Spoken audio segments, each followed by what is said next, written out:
Fins for the win. What a huge win for the Miami Dolphins.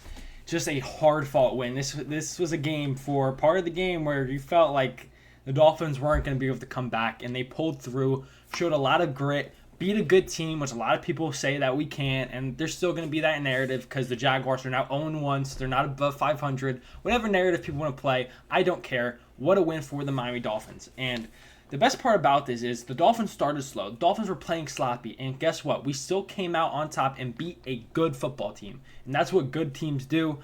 So just starting from the beginning of the game, obviously, offense wasn't clicking, whether it was some penalties, just having a good play and the two bad plays.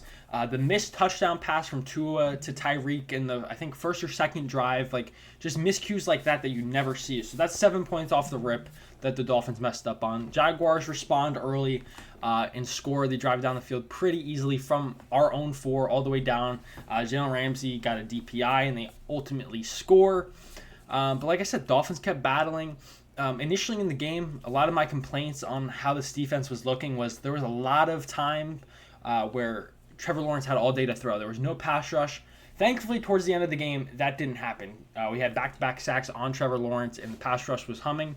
So just a little bit, we need more consistency there, right? But ultimately, Anthony Weaver's first game as our defensive coordinator, only letting up 17 points. Now, granted, there was the fumble at the back of the end zone, which is a little fluky. I mean, turnovers are turnovers, and we love that. But that's very quickly a 7-point swing. But nonetheless, for his first game in a brand new defense, I think the defense played pretty well. Once again, I would like to see a little more consistency in terms of the pass rush. But aside from that, nothing too alarming. Obviously, Jalen Ramsey will hopefully continue to get more healthy. But like I said, this was a gritty win. Coming from behind, it looks bleak.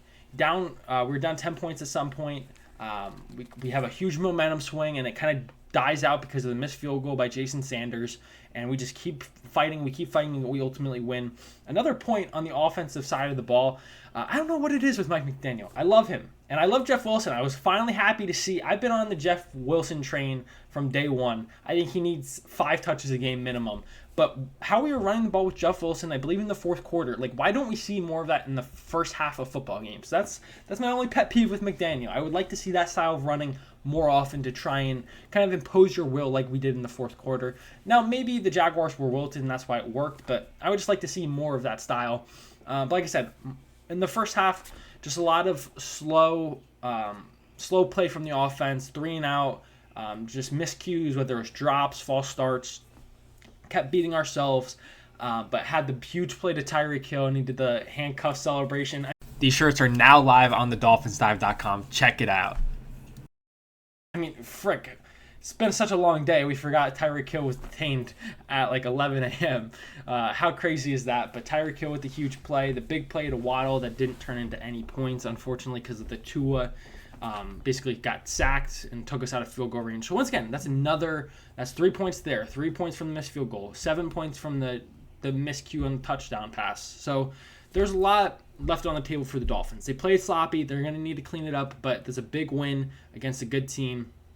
And then, like I said, in the second half of the game, the huge punch out by Javon Holland, and then just imposing our will. The explosive play to Tyreek, being able to run the ball pretty effectively. Once again, would like to see that more in the first half. And then the defense held their own. That one drive where we had back-to-back sacks, multiple 3-and-outs. Our defense stepped up huge in the second half and ultimately is what led us to win this football game. So I'm thrilled. Once again, this was a game that looked very bleak, and I was like, wow, we're really... I was thinking of like narratives, like how am I going to like be optimistic despite being very upset that we lost? And it was going to be like, oh, well, we've started fast previous years, and look how that turned out. But this is a huge win to get against a team in conference, against a playoff caliber team that a lot of people in the media think the Jaguars are a playoff team, and we beat them. So, I mean, I wonder if they're not going to be a playoff team since we beat them, so they can continue their narrative that the Dolphins can't beat good teams.